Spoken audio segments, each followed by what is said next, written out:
இன்றைய வேளாண் ஆலோசனை நேரத்தில் நாமக்கல், சேலம், தர்மபுரி, கிருஷ்ணகிரி ஆகிய மாவட்ட விவசாயிகளுக்கான வேளாண் ஆலோசனை. வெண்டை சாகுபடி செய்துள்ள விவசாயிகள் விளைச்சலை அதிகரித்து நல்ல மகசூல் பெற லிட்டருக்கு 5 கிராம் என்ற அளவில் காய்கறி நுண்ணூட்ட கலவையுடன் ஒட்டும் திரவம் கலந்து நட்ட 30 நாள் முதல் 15 நாட்கள் இடைவெளியில் இலைவழி தெளிப்பு செய்ய வேண்டும். நெல் தற்போது பருவமழையின் போது அதிக மழை பெய்வதால் கால விரயத்தை தவிர்க்க நாற்றங்கால் முறைக்கு பதிலாக நேரடி நெல் விதைப்பு முறையை மேற்கொள்வது நல்லது.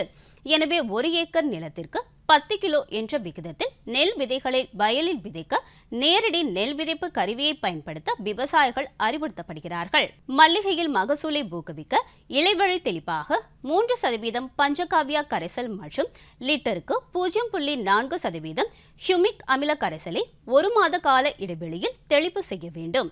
அத்துடன் இரும்பு சல்பேட் 0.5% கரைசல் மற்றும் துத்தநாக சல்பேட் 0.5% கரைசலை தெளிப்பு செய்ய வேண்டும். சின்ன வெங்காயம் நடவு செய்துள்ள விவசாயிகள் 2 மாதம் வரை 20 நாட்களுக்கு ஒரு முறை ஏக்கருக்கு 200 கிலோ தொழு உரத்துடன் தலா 4 kilo trichoderma viride, bacillus subtilis மற்றும் பேம் கலந்து தூரில் இடுவதால் வெங்காய வளர்ச்சி மேம்பட்டு குமிழ் அழுகல் நோயினை தவிர்க்கலாம். கால்நடைகள் மற்றும் கோழிகள் தீவனத்தில் தற்போது நிலவி வரும் குளிர்ந்த வானிலையின் காரணமாக கால்நடைகளை சூரியன் உதித்து 2 மணி நேரம் கழித்து மேய்ச்சலுக்கு அனுப்ப வேண்டும். இதன் மூலம் தட்டை புழுக்கள் தாக்கத்தை குறைக்க முடியும்.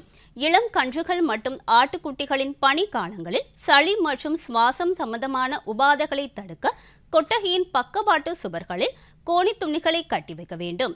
ஆட்டுக்குட்டிகளின் கொட்டகையில் தரை பகுதியில் 10 சென்டிமீட்டர் வரை உள்ள மண்ணை எடுத்து பின் புதிய மண் போடுவதன் மூலம் ஒட்டுண்ணிகளின் தாக்கத்தை குறைக்க முடியும்.